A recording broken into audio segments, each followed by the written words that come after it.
Hello, everyone. How are you? I hope everyone can hear me. And welcome to Waffle and Whiskey Wednesday. And once again, we will be continuing in Halfway Dead, book one of the Halfway Witchy series. So let me get my old man glasses. All right. Glad you're here. Hope a few friends join us. I got a couple really good questions. Once again, before we get started, we're going to read 4 or 5 pages to the end of the chapter. A real nice break point there. Before we get started, hello, everybody. Hey, I have friends from all over. Jennifer's here. Jennifer Long is a friend of mine, and she's a big reason why this is happening. Denise is here. Hello.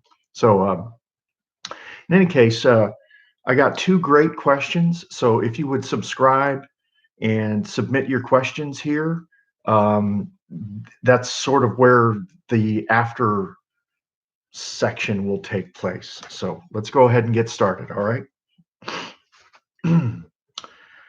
I flicked listlessly through the channels on my small television, made a bacon sandwich, and generally stayed one step ahead of a nap until it was time to go to bed.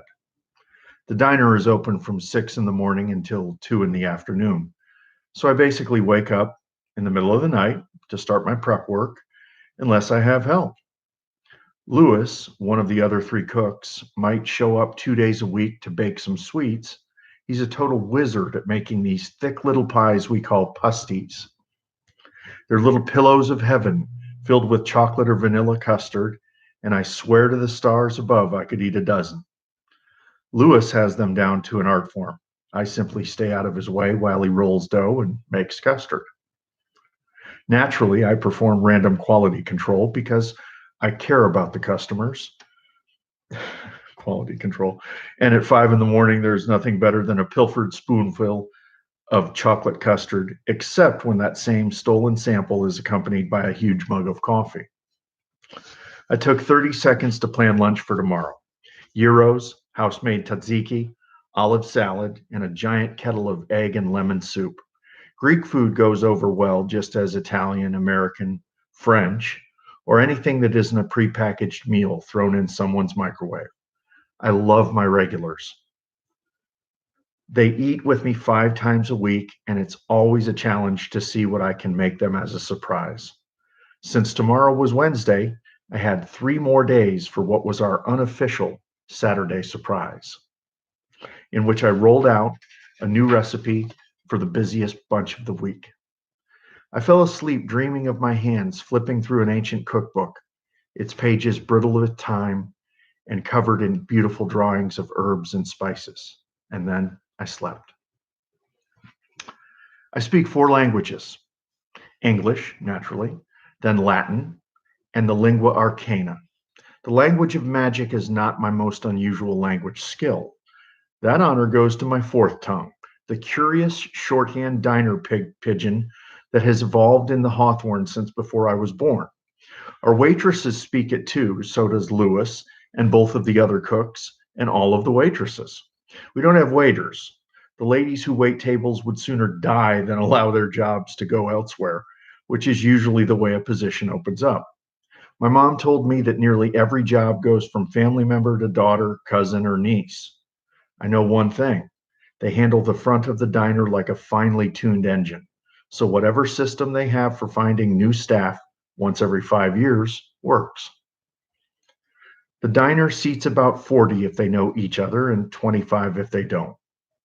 It's a basic rectangle with the kitchen in the back, tables to both sides, and a middle counter where the serious caffeine addicts like to park when they read their phones or newspapers. To the left is a small bakery case standing next to the cash register.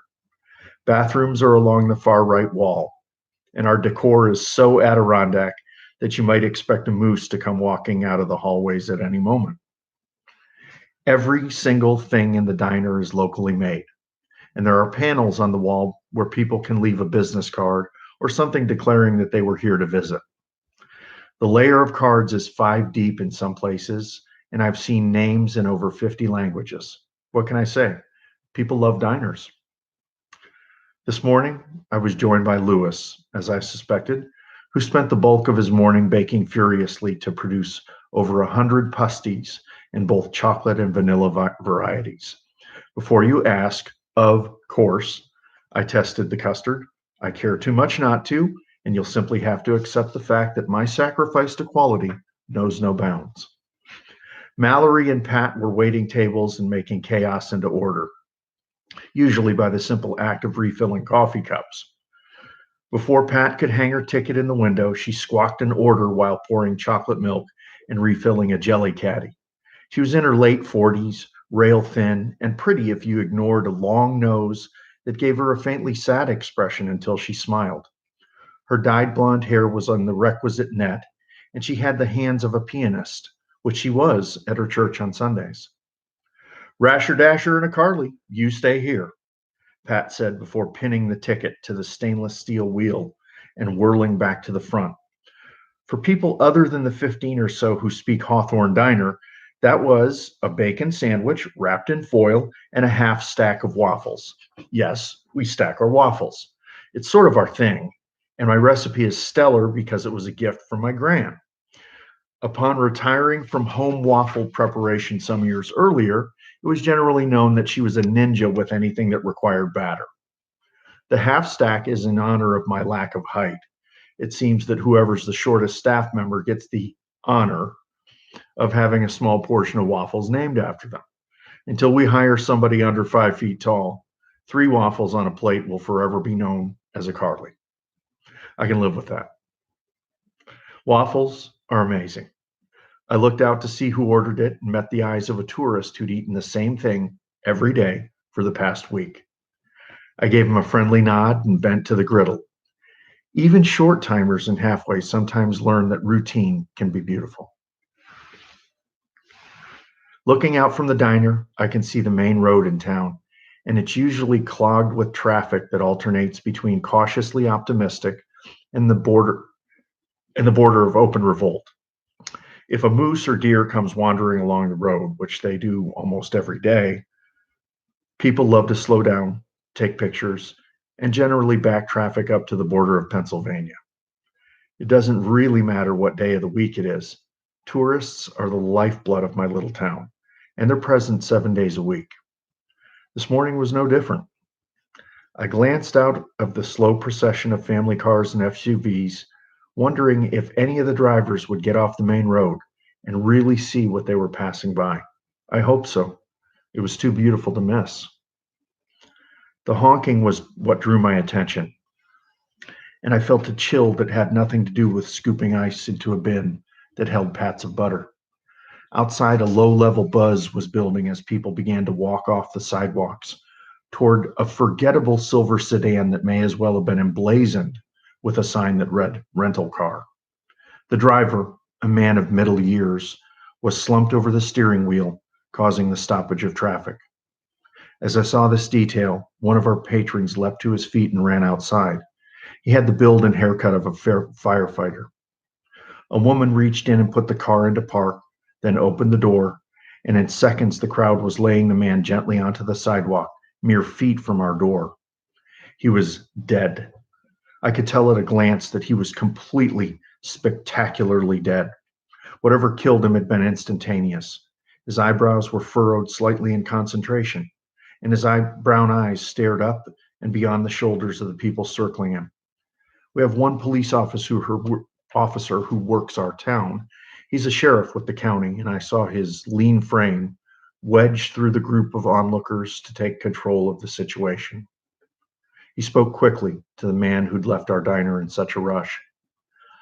An older woman who oozed competence knelt by the body, too, placing her fingers expertly to verify that there was no pulse. I saw her give a short, definitive shake of her head, wipe something from the man's mouth, and then slowly stand. She never took her eyes from the man's face. The sheriff, Hugh, searched the body and produced a wallet, then flipped it open while speaking into his radio. This all transpired in a matter of moments. The eggs I'd been cooking weren't even finished when Hugh began waving people along. I looked down at the cheerful yolks and wondered what the man's name was. It was incredibly sad, and I felt a tear slip down my cheek without permission.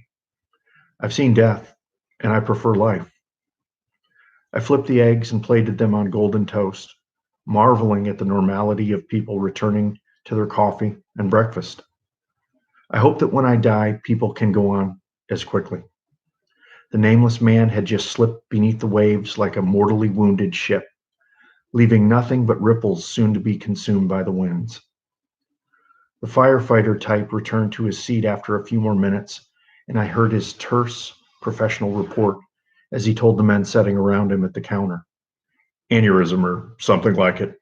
Instantaneous. He's not a tourist. His ID reads Department of Forestry. He's a Fed of some sort.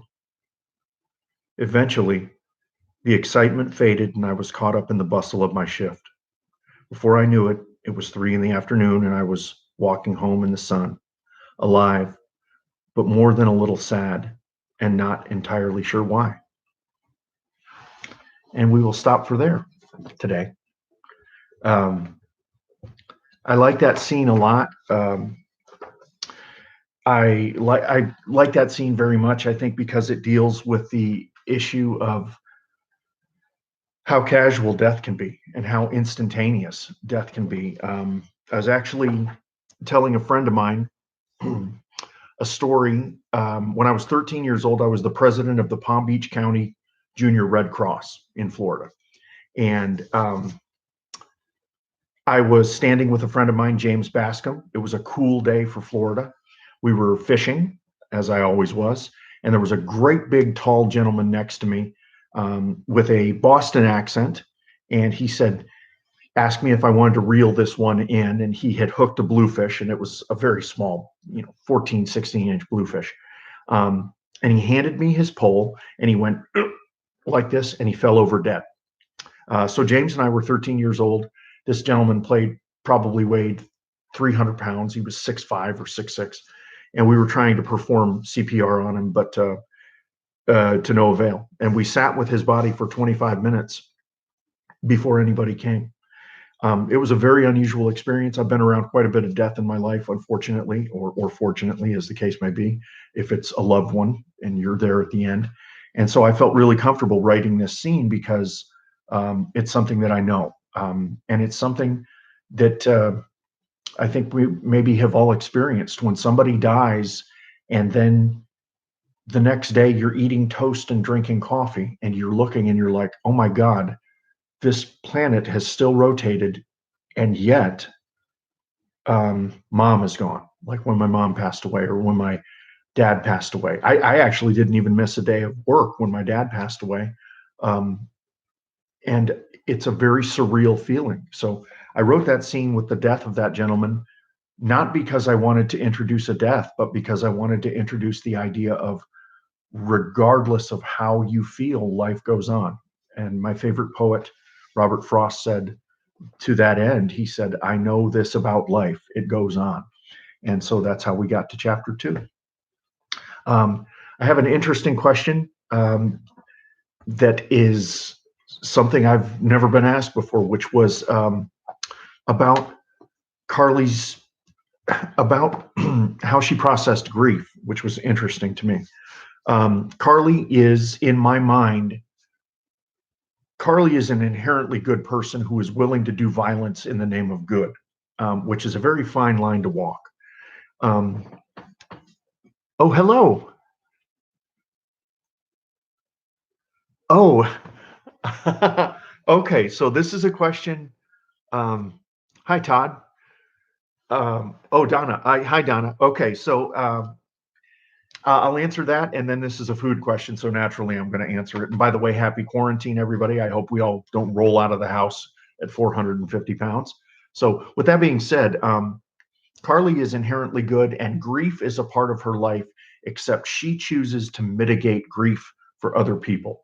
Part of her responsibility and her magical ability and her moral core is the idea that she is willing to take on pain to mitigate it for you. And I actually think I understand that even more now as a father. And as somebody that rescues animals. I've spent my entire life in animal rescue. And I believe that part of your core desire is to mitigate pain. to alleviate, to eradicate. So it's a little bit of a serious topic, and it's a laughable, fun book, but in the midst of it is a very serious core, and I hope that it comes through. Now, on to the food question. Um, so I have never had anything named after me, but I named my barbecue sandwich the Teddy Q at my restaurant. I owned two restaurants for years, and my barbecue sandwich was named the Teddy Q, and my grandfather's name was Teddy Grabowski, and so it was named after him. However, there's another sandwich that was the sliced ham and cheese on a toasted bun, that was called the Rocket. And I just absolutely loved that sandwich growing up as a kid. Later on, my cousin couldn't say the word bun. He said bunum, bunum. So they renamed the Rocket the Bunum sandwich, but they spelled it Bonhomme, like the Bonhomme Richard. And so that's where that came from. And it really classed the place up. So, in any case, I am so glad that you joined me here. I hope you'll join me next week. I hope you'll tell your friends. Please send more questions. I love these questions. It is like rediscovering my own books again. I had no idea I was quite this verbose about a young witch in the Adirondacks, but apparently I am, and enough that I've written 350,000 words about her. So thank you so much for joining me. I've done enough yapping for today. I will end it for now, and send me those questions. Okay. Good seeing you. Bye.